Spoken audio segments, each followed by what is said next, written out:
El otro tema, que lo hablaremos ya en unos minutos nada más con el doctor Eugenio Semino, titular de la Defensoría de la Tercera Edad de la Ciudad Autónoma de Buenos Aires. El día miércoles, a última hora, se conoció una medida cautelar que la dictó el Juzgado Federal de la Seguridad Social número 6 a cargo de Juan Fantini, que está directamente ligado a la utilización de fondos de garantía de sustentabilidad para pagar el Programa Nacional de Reparación Histórica. Esto está planteado de tal forma que la Administración Nacional de Seguridad Social todavía no se ha notificado de esta medida, tiene tiempo hasta el martes a la mañana para hacerlo, pero ya adelantó que va a fundamentar justamente su apelación en que esta medida cautelar afecta los intereses de millones de jubilados y pensionados en la Argentina. Uno piensa, ¿no?, este tipo de situación, estos días que hemos vivido con respecto a este tema, desde algunos sectores políticos, y esto lo hablaba con Eugenio Semino hace unos momentos, le han dado a esta medida cautelar una dimensión que no tiene. Y entonces pasamos de la cosa previsional, de la cosa de la seguridad social a la política. A mí no me importa profundizar con el tema político porque no lo entiendo, porque no es tema del programa, pero sí lo que interesa y creo que hay que pensar es en qué situación entran los jubilados y pensionados cada vez que se plantea algo así. Y en qué situación entran, en una situación de angustia, en una situación de desesperanza, de malestar y de confusión. Y la verdad que uno no quiere quedarse con eso. La demanda que se tiene con los jubilados y pensionados desde hace décadas es mucha. No lo va a reparar el programa, no va a reparar todo el Programa Nacional de Reparación Histórica, como tampoco lo reparó en su momento la Ley de Movilidad. Y sin embargo fueron buenas leyes. Son leyes que le van a hacer bien a la vida de los jubilados y de los pensionados. Y yo creo que en esto hay que pensar. No significa que no sigamos reclamando, no significa que yo no lo siga haciendo. Estoy absolutamente convencida que hay que seguir avanzando sobre cuestiones realmente que hoy son dramáticas y urgentes, es decir, cómo se va a resolver, por ejemplo, el tema de los beneficiarios de rentas vitalicias. Hay que resolver el tema de los NINI. Hay que buscar la forma de que se modifique el cálculo del haber jubilatorio de los trabajadores autónomos y no tiene que quedar un solo jubilado en la Argentina al que no le alcance para cubrir la canasta básica. ¿Cómo hay que hacerlo? Con leyes como la Ley de Movilidad, como la Ley de Reparación Histórica. Ese puede ser un comienzo, que sean leyes que tengan que ver con la confianza, con la solidaridad, con la sustentabilidad en el tiempo y no poniendo palos en la rueda para generar en los jubilados y pensionados malestar y confusión. Le damos la bienvenida al doctor Eugenio Semino y la pregunta, Eugenio, buen día. ¿Cómo impacta esta medida cautelar que se conoció el día miércoles en el avance de la implementación del Programa Nacional de Reparación Histórica? Bueno, tal cual vos lo señalabas, y vos, obviamente es un derecho ciudadano el poder acudir a la justicia, sobre todo en términos de algo que se debatió mucho. Algunos lo expusimos en ambas cámaras del Congreso de la Nación, que es la preservación del Fondo de Sustentabilidad y Garantía del sistema previsional argentino. En realidad, la ley en ese sentido ha tenido algunas cuestiones claras, otras no tanto. Relaciono esto con que el programa en sí está conformado para ser financiado con el flujo del Fondo de Sustentabilidad y Garantía. Sin embargo, la ley incorpora como formas de financiamiento de dicho programa lo que es el blanqueo de capitales, lo que tiene que ver con algo que se discutió mucho, que es el 12% de acciones que tiene el Fondo de Sustentabilidad y Garantía. Vale decir que se generó una gran confusión política al respecto. Entonces, el programa de reparación histórica se financia con el plan blanqueo, que se está hablando de cifras que todavía obviamente no son definitivas, pero se hablan de 20.000 millones de pesos de blanqueo, aportes del Tesoro Nacional y utilidades y flujo de un fondo de garantía de sustentabilidad que tiene actualmente 770.000 millones de pesos. Sí, yo creo que ahí es donde se da la gran mezcolanza en términos políticos, porque tal vez se le da un rostro humano al blanqueo a partir de incorporarlo a una medida de seguridad social. Me parece que está esto planteado más como una medida macroeconómica en términos de inyectar al mercado algo así como 70.000 millones de pesos anuales, que es el costo fiscal del programa, 70.000 millones de pesos, y que coincide, no casualmente, con lo que es el flujo del Fondo de Garantía. Fondo de Garantía que hay que discutirlo en esto que tratamos todos de preservar, que es precisamente ese fondo anticíclico que evite crisis dentro de un sistema, que por otra parte, dejémonos de embromar y hablemos claro, está en una profunda crisis porque hay 5 millones de jubilados y pensionados que se mueren de hambre cobrando 4.000 y pico de pesos cuando en realidad tienen una canasta que cubrir de 12.000 pesos. Y esto compete a la actual administración, a la anterior administración. A la anterior y a la anterior. Esto, ¿no? Lleva décadas, como yo lo decía en la apertura. Una deuda histórica que tal vez debiera ser el tema de gran discusión de todo el sistema político institucional. Pero yendo concretamente... Sí, a la medida, ¿qué lectura haces vos de la medida cautelar? Mira, me parece que realmente está bien hecho el planteo por parte del ciudadano, que es exfuncionario de ANSES, en términos del amparo. Sí. Y aparte, como ciudadano, obviamente tiene todo el derecho, todos tenemos derecho. Y por otra parte es muy medido el juez, es decir, es de gran responsabilidad el tratamiento que hace de la medida cautelar el juez Fantini, ya que en realidad lo que está planteando es que se aclaren estas dudas a las cuales estamos refiriendo. Hay un plazo de 3 meses para que se evacúe desde el Ejecutivo cuáles son las fuentes de financiamiento, la cantidad de beneficiarios que van a recibir los beneficios del programa, etcétera, etcétera.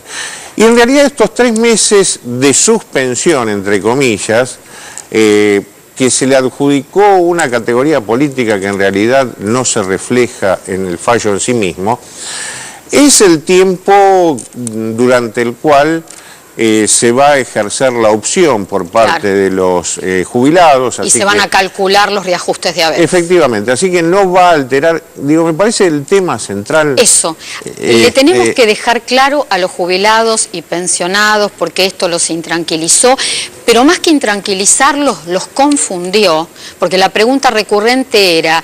Yo entré al sitio a averiguar, a la página web del organismo, me encontré con que estaba amparado en la reparación histórica, ahora no me puedo inscribir.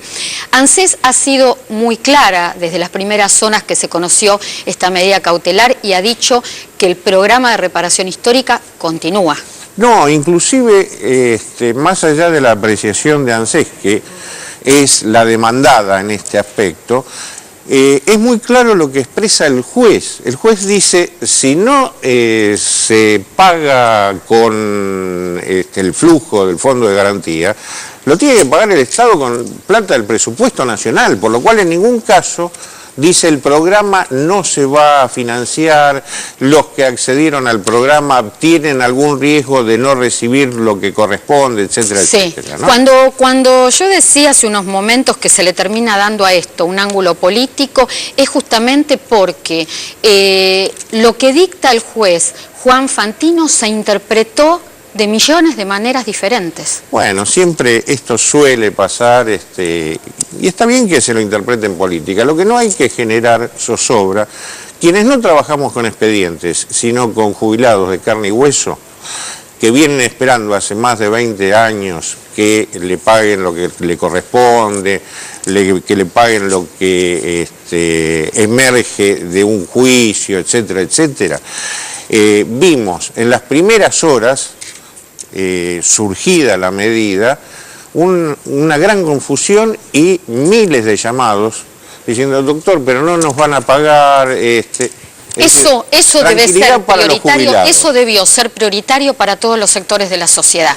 En eso hay que pensar, en la situación en la que entran los jubilados y pensionados con esta medida cautelar que vos decís, lo acabas de... Yo la vi también, la leí la medida, el juez Fantini la ha redactado de manera impecable y respetuosa. Bueno, se le han dado 1000 variantes, 1000 vueltas y esto generó muchísima confusión. Tal vez sea una buena oportunidad, una buena puerta de entrada en términos del debate político para discutir en serio qué se hace y qué se hizo con el Fondo de Sustentabilidad y Garantía hasta este momento. Claro, no se discutía lo que se hacía antes, porque, a ver, esto yo lo dije en más de una oportunidad, el decreto que crea el Fondo de Garantía de Sustentabilidad tiene un artículo que es fundamental, y si no el más importante, que dice que el flujo, las utilidades del Fondo de Garantía de Sustentabilidad y el fondo en sí deben preservarse para amparar y proteger las prestaciones previsionales.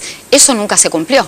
Pero y no se discutió durante años ese tema. Efectivamente, no se discutió eso y no se discute que el Fondo de Sustentabilidad en su origen y el decreto del Ejecutivo que lo genera establecía que tenía un tope, que era el equivalente a la erogación anual del sistema por el pago de beneficios. Ese tope desaparece en el 2008 cuando se sanciona la ley y a partir de ese momento quedó libre de interpretación el excedente del 20% que permite la ley para hacer inversiones de desarrollo de la economía. Esto quedó de libre interpretación, hay una gran laguna legal que hay que debatir y que hay que cubrir. Para ir cerrando el tema, creo que es fundamental que les contemos con Eugenio Semino qué es lo que va a pasar a partir del 1 de septiembre, porque se van a dar dos cuestiones coincidentes.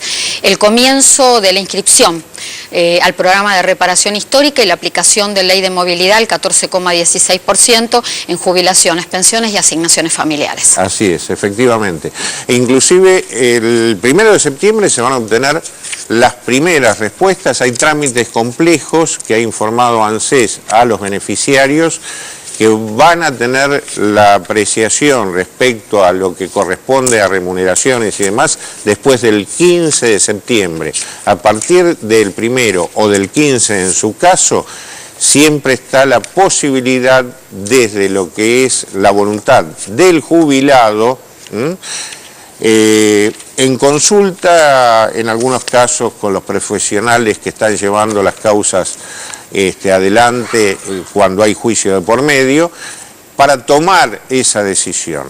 Ahora, va a ser otro momento de tensión también, sí, porque la necesidad de los jubilados fue un gran negocio también durante estos 20 o 30 años para muchos pseudoprofesionales, profesionales que hicieron fortunas y política a través de esta necesidad. Tenemos consultas inclusive de televidentes que nos han escrito, que vamos a transmitirle a la dirección ejecutiva de ANSES, porque hay jubilados y pensionados que se están encontrando con abogados que le quieren cobrar un monto de dinero por fuera de los 500 pesos más gastos que se va a pagar de honorarios por la homologación, y obviamente los jubilados y pensionados dicen que así la medida, la implementación no se transmitió. No, y evidentemente es una flagrante violación de la ley. En el propio texto de la ley se establece que los honorarios del abogado están a cargo de ANSES.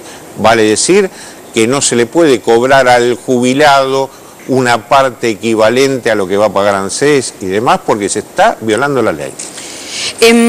Vamos a ir a unas placas, lo que sí hay que decir, a ver, otra cosita, a partir del 1 de septiembre cobran 240.000 jubilados y pensionados la reparación en forma automática. Así es, son los mayores de 80 años y que tienen reajustes que no exceden los 1.000 pesos, es decir, son reajustes que van en tres categorías, 300, 600 y 900 pesos. Diluvia en Buenos Aires, me parece, me da toda la impresión, se escucha un poquito el ruidito de la lluvia. Bueno, decíamos placas para que ustedes sepan cómo van a ser los nuevos montos de la aplicación del segundo y último incremento por ley de movilidad del año 2016, como ustedes lo ven en pantalla, 14,16% de incremento en jubilaciones y pensiones y en asignaciones familiares. Vamos a las placas que corresponden a jubilaciones y pensiones. A ver, vamos a aclarar esto. si bien la ley de movilidad del 14,16% impacta en todas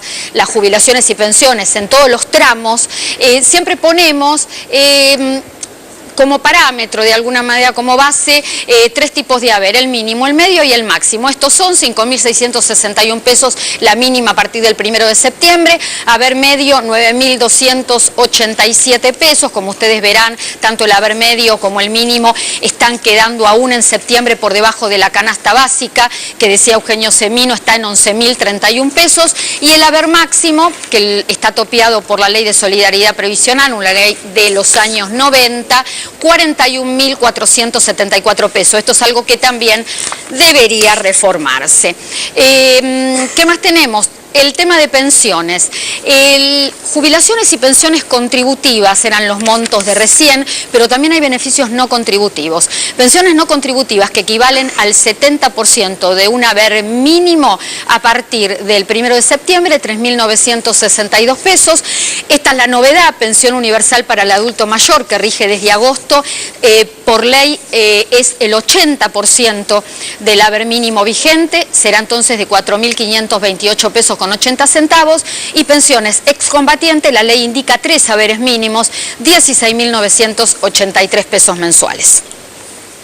A partir de este año, la novedad, lo que tiene que ver con ley de movilidad, es que la ley de movilidad, los porcentajes impactan en jubilaciones y pensiones nacionales, también en trabajadores en actividad, porque suben los aportes de trabajadores autónomos y el tope salarial sujeto a aporte, pero alcanza también a asignaciones familiares. Así que ahora vamos a tener placas para que ustedes sepan cuáles son los nuevos montos que van a cobrar por asignaciones familiares aquellos trabajadores en relación de dependencia, y también todo lo que tiene que ver con asignación universal por hijo.